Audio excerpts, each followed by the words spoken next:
precisely 1 month and 1 day since I made well, I'm calling it lemon butter now. I put it in a sterilised jar and kind of chucked it at the back of the fridge, not really knowing what to do with it. For some reason about a week ago, I then thought, what if I cooked it? What if I kind of caramelised it? Would that do anything to the flavour?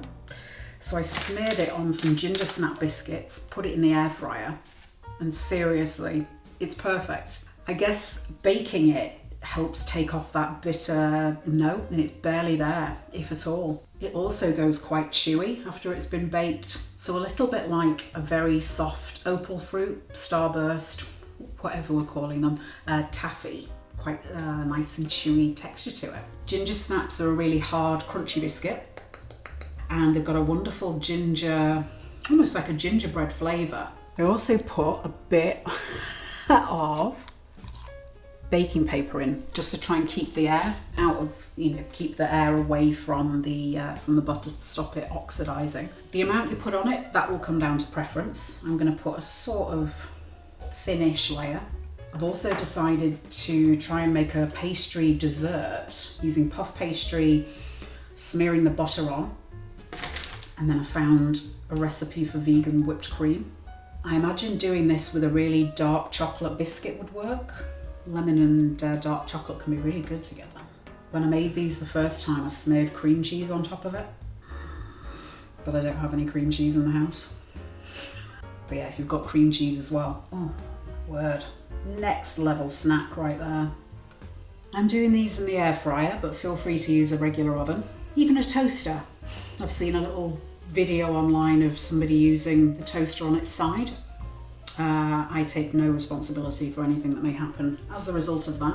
The last thing I'm going to do is just put a tiny bit of salt on here. I'm doing it from such a height so that the dispersal is better. That's great English, Rachel. I found that salt can help combat bitterness, and it enhances the flavour of the lemon. So just a tiny bit. These are going into the air fryer at 100 degrees C, and it's just, as I say, to dry that butter out. It's not to cook it or the biscuit any further. So you need to be careful that you don't get too much colour, especially on the biscuits, because they're already baked. So they're just going to get darker and darker and darker, and the flavour will change. These have had 5 minutes. There is it's a skin, I suppose. There's a bit of a skin forming on where it's starting to dry. And you can see around the corners, it's starting to go a tiny bit transparent. So it's drying out. It's less spongy now, but it still needs a bit longer. I'm going to put these in for a final 5 minutes, and then they just need to cool down, and then they can be chomped on. These have had 15 minutes in total, 100 degrees C. You should be hopefully able to see that it's more transparent. It's not as squidgy. And you want it to leave your finger clean. I mean, there'll be a bit of an oily residue because it's got butter in it, vegan butter, but it's not going to be sticky. I'll let these cool down for 10-15 minutes or so, just to get the biscuit cool down again. And as it cools, steam will release, so it'll dry out even more.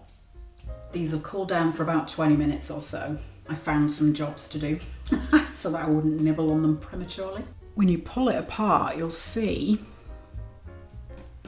that the lemon has formed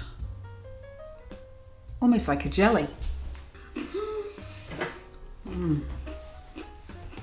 The combination of the ginger, the kind of spicy heat, and that lovely brightness from the lemon works so well together. As a combination as well, when you chew it, you've got that nice kind of squidginess from the lemon with that really crunchy crispness from the biscuit. So it just works perfectly together. If you've enjoyed watching me divert citrus fruits from the landfill, feel free to subscribe. Check out some of the videos here. See what else I can come up with.